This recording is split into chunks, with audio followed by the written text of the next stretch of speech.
And then one journalist had to leave, so I'm asking hers. So, all right. This is Charlie Cooter. He'll be doing the generic questions for Fox. Speed.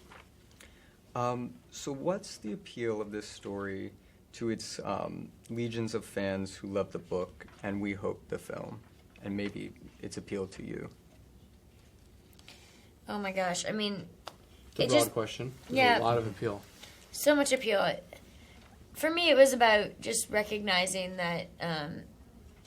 I always say this, but nothing's guaranteed, and it's also fleeting, so just appreciate every single moment and be so grounded and so rooted, and wake up every single day and be so grateful for each breath, because you never know, when you're going to have another one.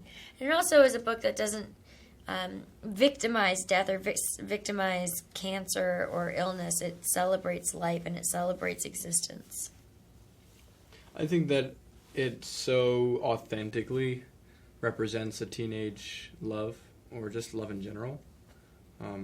It doesn't seem fake or cheesy at all, which is so refreshing, because in literature, but especially in movies, a lot of times things are so cheesy and fake, and this one is so real, and it's almost like respectful, especially now, like in this case, to young people, saying like, yeah, young people are capable of this kind of love too, as well as like I know, and a lot of young people know.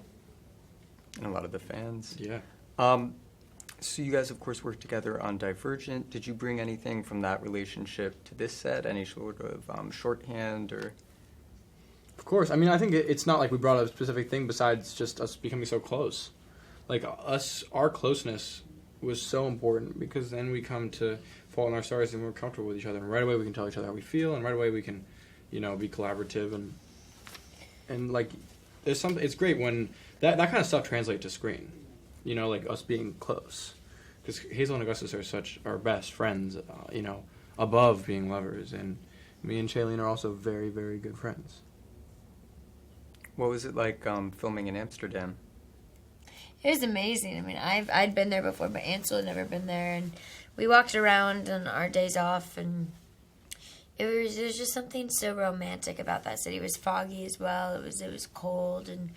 There's some rain in itself brings a romantic element to life, I think. There's like a cozy sort of sensual feeling that you get. And so being there, coming from America and going somewhere where there's all these old buildings, and then imagining it through the eyes of 16-year-olds. And it's probably the last trip they're ever going to go on in their lives, which is really sad to think about, but also very, realistic for a lot of people. It was so special.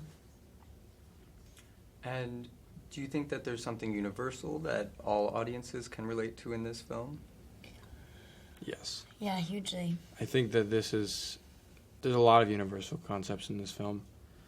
I mean, just the love in general. Like, it's not, like I said, a young person love, or, this is only one that young people would have, or only ones that old people would have. This is like everyone would have a love like this. Who has that love, I think. Also...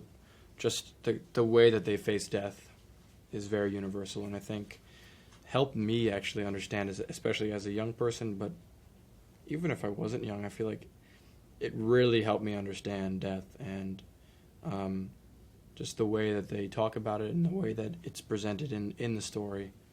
It's just so truthful and an honest way of looking at death, and